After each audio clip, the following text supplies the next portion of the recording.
Alpe d'Huez is an absolutely mythical climb and needs no introduction. But what quite a lot of you might not realise from just watching the Tour de France is it's actually a rather busy main road.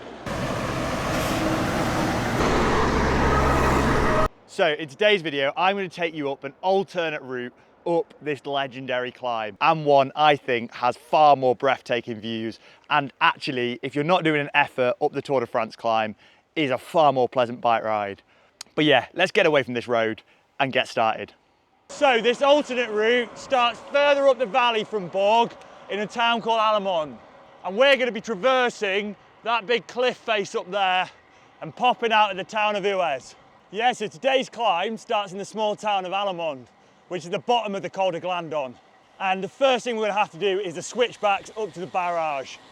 Couple of quick hairpins up to the barrage, and then we go up into them woods. Fortunately, this is the last bit on the busy road. Should be a lot quieter when we get up into the woods.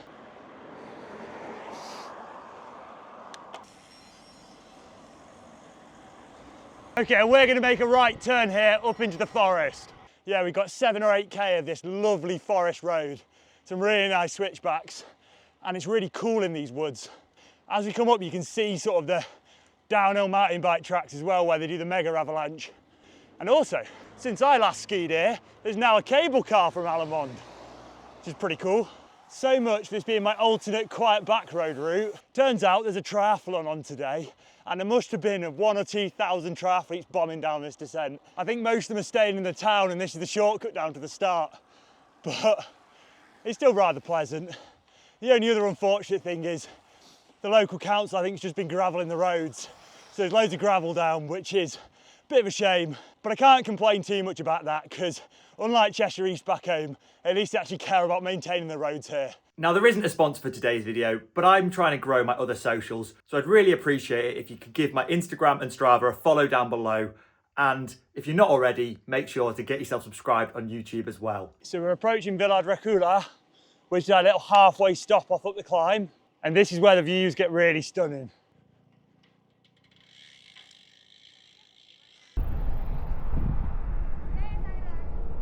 So we're up in the village of Villard-Recula now, and this is where we go on to the Pass of the Confession. This is a really narrow road above quite a sheer cliff above Bourg-Roison, and there are some absolutely stunning views up here, but it is one to be a bit careful on, and it's definitely not one to try and ride like a hero.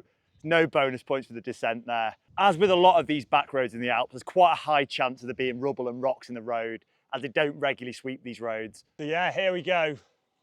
The start of the really impressive bit, Pass de la Confession. Oh, it's lovely and quiet finally. After all them triathletes bombing down that descent, that must be the way they've told them to come down from the town. Just my luck, on the day I come out to shoot the video about a quiet route up Alpe d'Huez, the triathlon's in town and it's the busiest I've ever seen it. Down there in the valley, you can see the bottom of the Alpe d'Huez climb, where we're going to be joining soon. And look at that stunning view. This, though, is really a road you do not want to come off the edge of.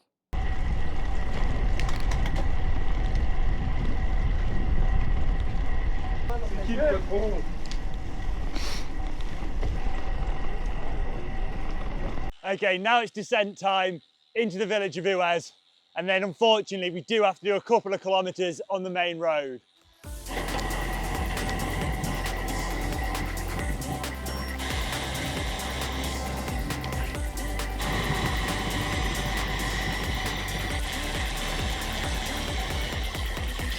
Now this little climb through town is another way of avoiding a bit more of the main road, but it is a bit of a wall, and maybe not one for old school gears.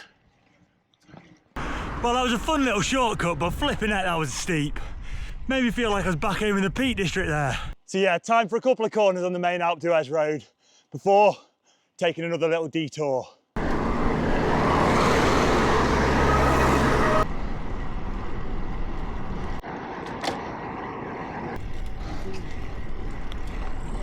It is so busy up on this road.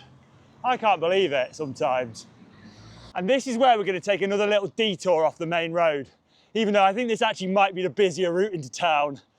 It's all in the name of having an alternate climb. So yeah, we're going to make a right turn here at the cable car station, And this takes us out into the bottom of town at the bottom of the Tour de France finishing straight. Over there in the distance, you can see the top couple of hairpins of the ordinary climb. The biggest perk of this route is, despite there still being a large amount of traffic on the road, is where it takes you out in town. Now, the normal climb, you do really weave your way through the middle of town. Whereas on this route, it takes you out right at the bottom of the Tour de France finish straight. So there's no messing about through the hotels, under the bridges, and round all the roundabouts to the middle of town. And also, you get to see these amazing views.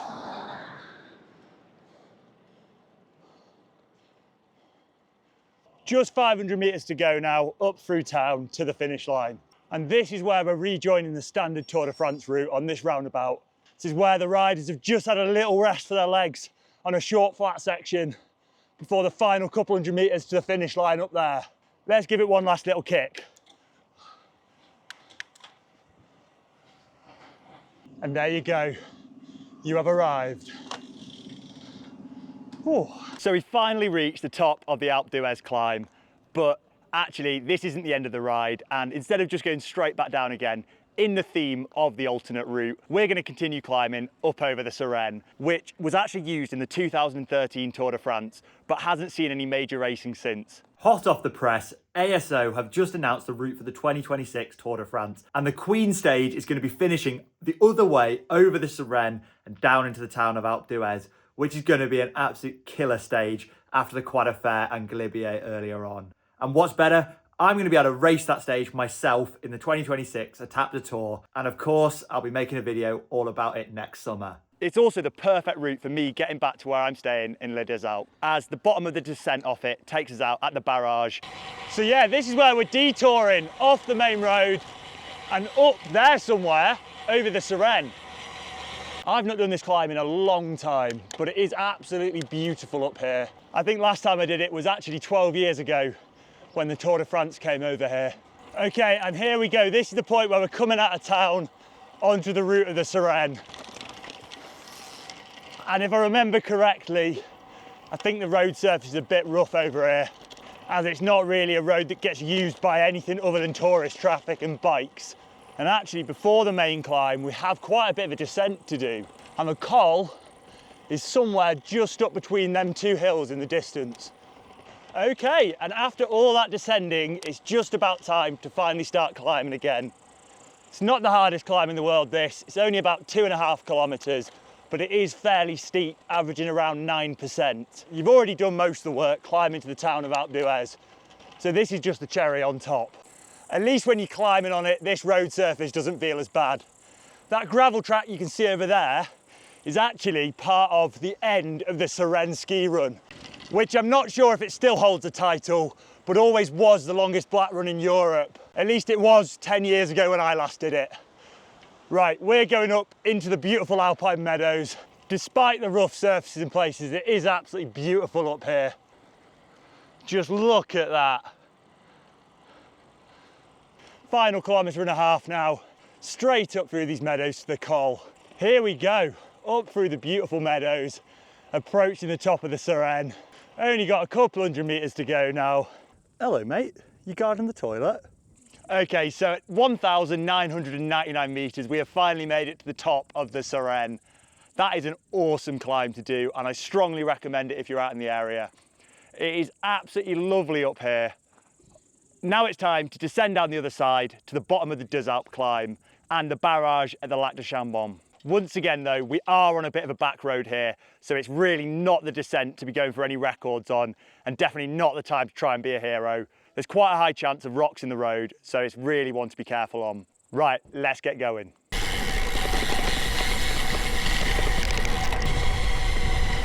God, I wouldn't want to be riding a TT bike up here. Whilst beautiful, yeah, this is not the descent to push any speed records, so there's a high chance of lots of rocks in the road and potholes and uneven surfaces, but it's probably still better than my home roads in Cheshire. Not long.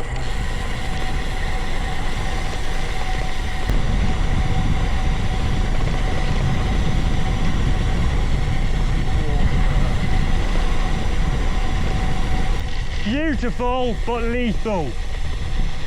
You do not want to be coming off the side of the road here. Loads of loose gravel.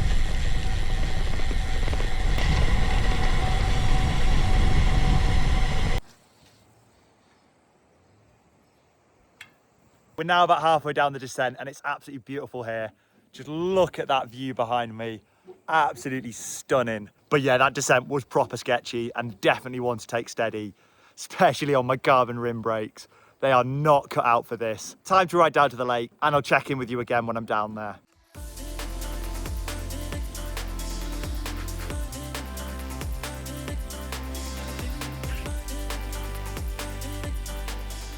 We're now basically at the bottom of the Sarenne descent, at the barrage and about to climb up to Does Out, which will be the end of the ride today.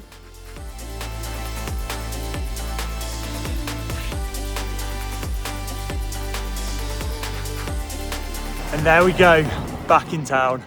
We've made it.